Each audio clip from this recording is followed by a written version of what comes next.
Here's a super quick fix for SpaceX Starlink internet problems.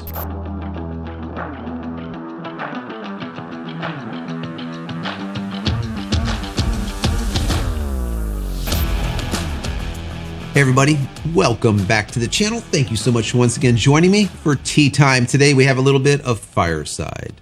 That smokiness, guys, that smokiness, it's so good. Hope you're joining me with your cup of tea, maybe a cup of coffee, hanging out, talking tech, talking photo, talking video. Today is going to be a tech day. We're going to be talking about how to fix, let's say, ISP problems. We're directing this conversation towards SpaceX Starlink problems, but all ISPs go down.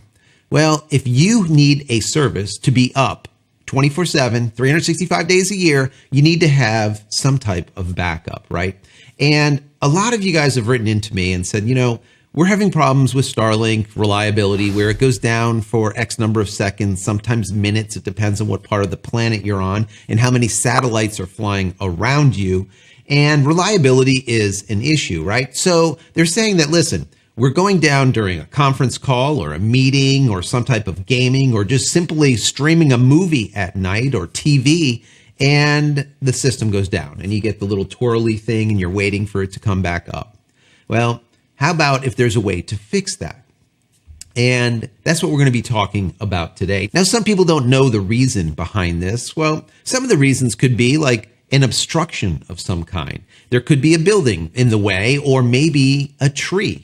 And if, let's say, there's high winds and that tree is doing this, well, it gets in front of your dish, or Mr. Bevel, as I call him, and then it gets out of the way, and then it gets back in front of it, and you're getting this just in and out type of thing. Also, weather is a major factor when it comes to downtime or when it comes to interruptions with satellite internet. Well, if you have heavy rain or if you have heavy snow, this is going to definitely affect your connection because it's just thicker. It's harder to get that signal through, let's say, pouring rain. That's why we hear the term rain fade. When there's a lot of heavy rain in the area, a lot of times Starlink will go slower. All satellite will go slower. If you have, let's say, a dish network, or maybe you have DirecTV or some other type of satellite TV service, you'll see your satellite TV go down. It's the same type of thing. Also, the location of the satellites are very important. So in your specific area, maybe there's a satellite that's coming by, and once it gets out of the field of view of your Mr. Bevel, well, there might not be another satellite coming back into your dish's field of view within maybe a second, maybe it's a minute. Once again, it depends on what part of the planet you are on and how many satellites are servicing your specific area. It could also have something to do with network congestion. We know that SpaceX Starlink is oversold. There's no two ways about it. That means that they need more POPs or point of presence as well as more ground stations to be able to service everyone. And of course, more satellites. So that could all be part of the problem. No matter what the reason is, people's connections are being dropped in these inopportune moments. And that's what this video is going to solve for you or solve for us. Now, I've tested out a lot of different routers to be able to fix this problem. One of them, a lot of you guys have been writing back to me and saying, can you go over this again and show me how to set this up from beginning to end? And that's what I'm going to do today. Remember, this is very important. 2 is 1 and 1 is none. We hear this all the time. What does that mean? That means that backup is next to godliness, right? You need to back up everything. If you're on a plane and you only have one fuel tank and that fuel tank goes bad, well, guess what? You're probably going to hit the ground. Anything very important, mission critical, you have to have a backup of. If you don't have a backup of your phone data and your phone goes into the drink, you drop it into the ocean, let's say, well, guess what? All of those memories are gone. Right? You need a backup of everything. And that's what we're doing here. So once again, 2 is 1 and 1 is none. We need redundancy. And a lot of the folks that have written in said, listen, I have a secondary ISP that's no longer being used and I'm still paying for it, but it's extremely slow. Is there anything that I can do with it? Can I use it? Or other people are saying that, well, I have one of these little hockey pucks, which is a 4G network. Can I use something like that? And the answer is any ISP that you have is good enough because it is that backup or redundancy, even if it's slow. For me, I have Starlink as my main system, as my main ISP or internet service. And then I have AT&T UVerse as a secondary. AT&T UVerse is basically crap. we get about 15 to 20 megabits down and about 1.5 megabits up. Horrendous. But once again, it is a backup system, and that is it. The unit that you guys have been asking me to go over is this one. It's a UTT. And I've done it before, but this time I'm going to show you from, once again, soup to nuts, beginning to end, how to set this up. It comes in this plain brown box, which is good. It saves them money, which saves me money. You get like a Cat 5, Cat 6 cable, and you have a very small set of instructions. And that's all that you get. Not a lot, but it's enough. So we're going to take a look at this. I will put the link to this one, this model, down below in the pinned comment, as well as the description, if you want to grab one of these also. Once again, we're going to go from the very beginning, installation, all the way to the end. And I'm not going to show you how to do it, but I'm also going to give you the why each thing that I'm doing is happening so that you understand it. So when you go to do it, you're like, oh yeah, I get it, right? This channel is all about the why, not just the how. How is the easy thing? I can tell you everything. 1, 2, 3, 4, this is how you do it, and that's it. Well, if you don't understand it and something goes wrong, you have not a clue what is going on or how to fix it. Giving you the why is very, very mission critical to me, and that's what we're doing. Before we get into this setup, I want to say that if you haven't downloaded any of my ebooks as of yet, go check them out. Go over to JCristina.com/books. Once again, JCristina.com/books. Also, if you're looking for a VPN, a lot of folks out there have been asking me which VPN I'm currently using, and that is PureVPN. They are fantastic, and the guys over there have given me a link that will provide you with about 80% off, which is crazy, but at the cost of a latte per month, you're going to get 250-bit encryption so that you're really secure. It doesn't matter if it's your home or business, along with the ability of getting a static IP address and do port forwarding. This is fantastic. Down below, once again, you'll find that link. Go check that out if you're looking for a VPN. Finally, if you want more Starlink coverage, I put together a Starlink playlist. Check that out. I have well over 100 videos of helpful how-tos, tips, tricks, commentary, what to do, what to buy, what not to buy, and why. Once again, this channel is all about the why, as I always say. I'm going to go plug this router in, and then we're going to jump right into the setup. So let's get started. This router is 192.168.1.1. I think what we're going to do is we'll change this to 192.168.10.1 because we know that Starlink is at 1.1. And if we don't, then any of the IP addresses off of this is going to conflict with the IP addresses that the Starlink router gives out. So let's go ahead and change this, and we go into network and then LAN. So let's come into here and change this out to 10.1. Let me hit save. And now what it's going to do is it's going to reboot the router. We're currently on a 1.1 IP address, so we're not going to be able to access this anymore. If I come up here and I do 198.168.1.1, for example, the UTT does not come up as 1.1 anymore because it's not. It's 10.1. So if we try 10.1, as you can see, we're not able to access it. Now, why is that? It's always the why. The channel is all about the why. So what we're going to do is we're going to open up MS-DOS, and then we do ipconfig. And as you can see, our IP address right here is 192.168.1.90, not 10. anything. We're 1.90. So there's no way for us to be able to access 10.1. We're on a different network completely, right? So we need to change this network of our computer. Now to do that, we can do a couple of things. I like to do an ipconfig release, and then an ipconfig renew. Just like that. And as you can see, now the 192.168.10.1 is coming up.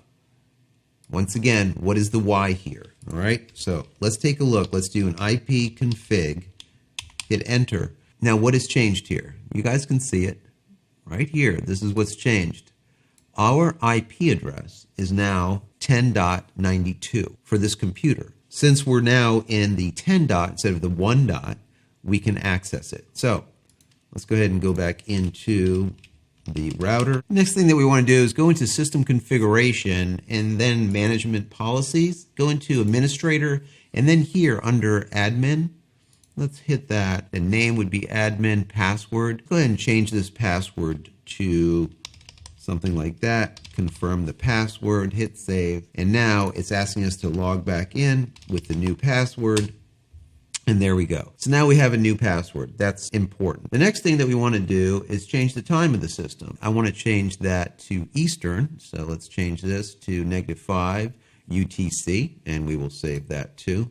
The one thing that I do like about this UTT router is it's very quick, like to make changes. Some of the routers are just so lethargic, it gets to be annoying. But anyways, so we have this all set up. Let's go into system status. We have also flow monitoring, but we're just going to stay here in system status. And as you can see, we have WAN 1, WAN 2. Nothing is going on because nothing is plugged into WAN 1 or WAN 2. I'm going to go and jump over there to the router, and I'm going to plug in WAN 1 and see what it does.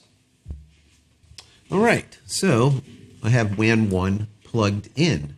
So let's see what ends up happening here. Let's go to network, go to WAN, and it says WAN 1 connected, WAN 2 unconfigured. But now if we take a look at WAN 1, as you can see, the IP address here is 192.168.1.189. That's what it's getting, all right? And the gateway is 1.1. This is the IP address that's given to this router from Starlink, because remember, Starlink is on 1.1. So now, if we come here to take a look to see if we actually have internet access, let's go to speedtest.net. And we should be getting, yep, there we go. It says Starlink. Let's hit go. And we're going through Atlanta, Georgia. I hate that, but we are. Let's go ahead and say no on this. All right. So this is the speeds that we're currently getting through Starlink as of today. Today is like January something. I don't know, 9, 10, 11, something like that. Anyways, that's looking really quite good. That's about 50 megabits faster than I've been seeing lately. Now, the upspeed is really where we have a problem. And I want to see Starlink fix this and get us like around 20 to 25 upspeed. But even at 12, I'm happy with it because they're saying that we have a connection of 100 down and 10 up. So this is still exceeding what their expectations are or what they are stating. So that's good.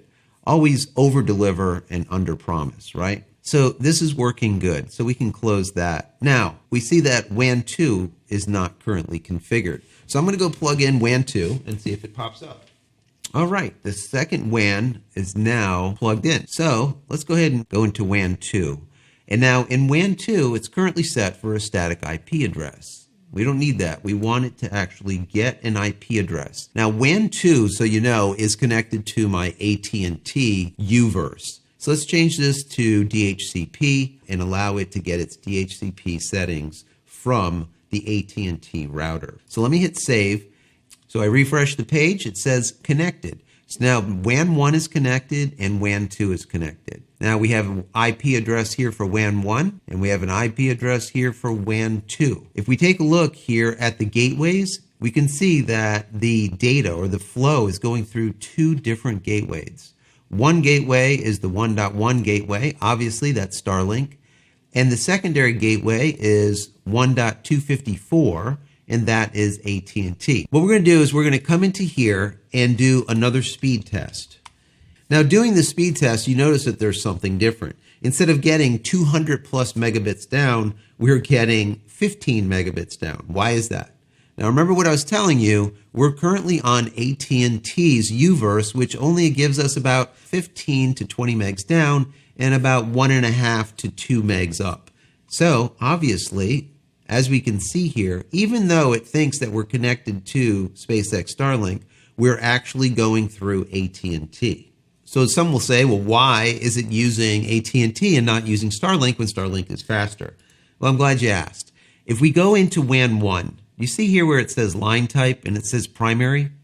That's fine. That's what it should be. But if we go into WAN 2, line type is what? Primary.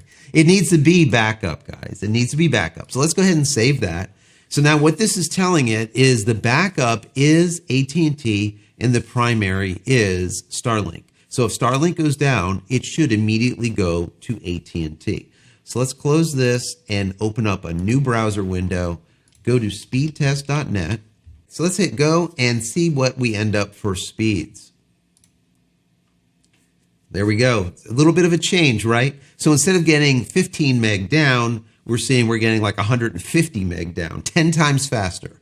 So AT&T, once again, is complete crap, but it is a backup. So if Starlink ever does go down, at least we have something. And we see an upspeed of 10.51, and that's basically what we should be getting. Let's do one last thing. We can see that WAN 1 and WAN 2 are both connected. So what I'm going to do is I'm going to go over to the router and pull WAN 1, which is Starlink, and it should fail over to WAN 2 automatically. Let's go ahead and test that theory. So what we're going to do is we're going to open up MS-DOS, and then we're going to type here ping 8.8.8.8. All right. So now what we're doing is we are pinging Google's name server, their DNS server. And there we go. We can see what the milliseconds are. So what I'm going to do is I'm going to go to the router right now and pull Starlink. So what we're going to do is we're going to see how long does it take, how many pings are going to be missed before it fails over to the AT&T connection. All right. So let's go ahead and pull that. All right, guys, it is pulled. That is it. We are unplugged, so Starlink is no longer connected. So we can see here on this ping, request timeout, and now another request timeout. And now what it's doing is it's trying to figure out, hey, what is going on here? We're down. So what should we do? Well, we have another connection, which is AT&T. Why don't we go ahead and use that? And that's what just happened. So we had a couple of request timeouts.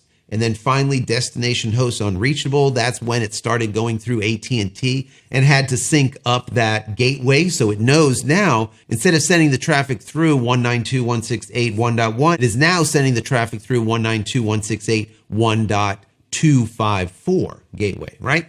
And of course, through AT&T. And we can see these pings. The pings are always better through AT&T. Why? Because it's a landline, period. Whenever you do a ping test through a satellite type of service, your pings are just not going to be as stable because these satellites are traveling at something like 17,000 miles per hour around the Earth.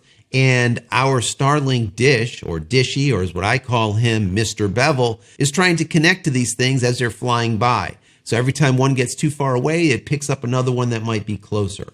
So now what I'm going to do is I'm going to go back there and I'm going to plug back in Starlink and see what happens with these pings.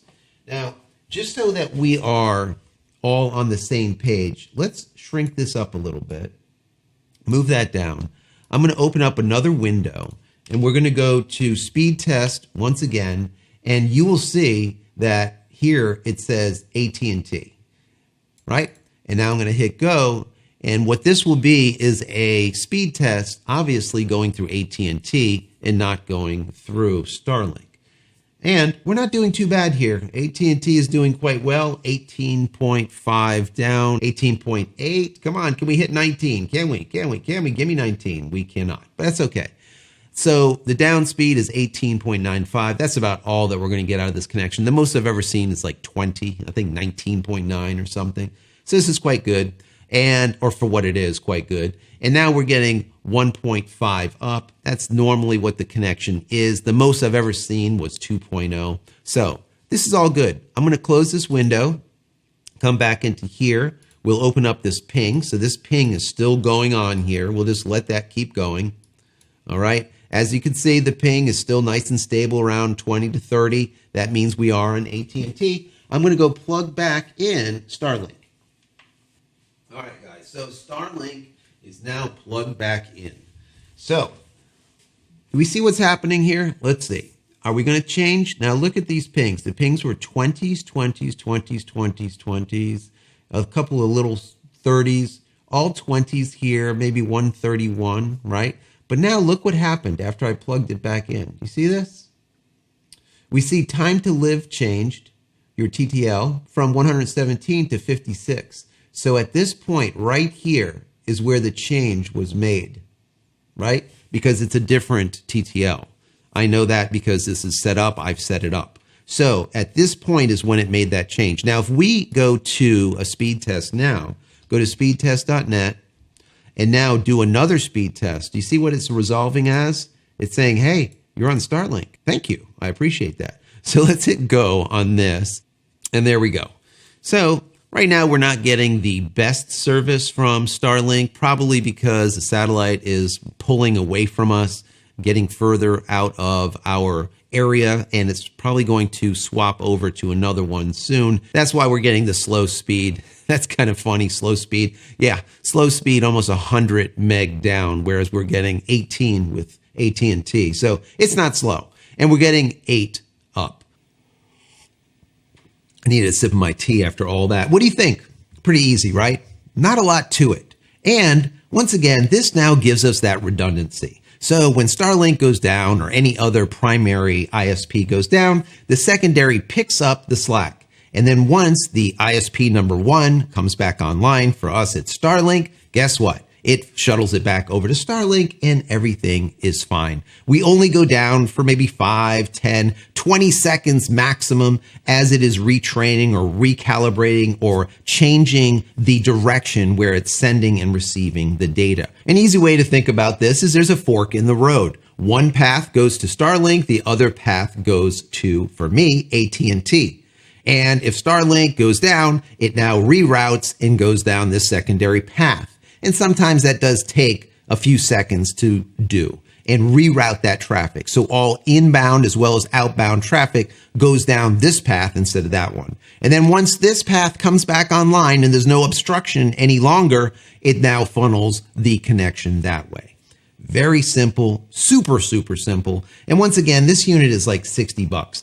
I am testing currently a very expensive unit. The one that I'm testing right now is about $400 or $500, but it's more for a business type of environment when you cannot have any downtime and you have multiple ISPs and different mobile networks coming in and all kinds of other stuff. But we'll get into that in another video. I hope you found this video informative or at least entertaining. If you have, please throw the video a thumbs up. That would be awesome. Share it with your friends, family, colleagues, whoever, maybe Reddit, maybe Facebook, wherever. Also, if you haven't subscribed to the channel as of yet, please consider doing so and then click this little button over here. So when I go live or when a new video comes out, you will be notified of it immediately. And finally, head over to my website, JCristina.com, where you can find all the photography tools I've invented for you and me over the years. And hopefully there's something there that you might like. And if there is, please pick it up and support me and my family.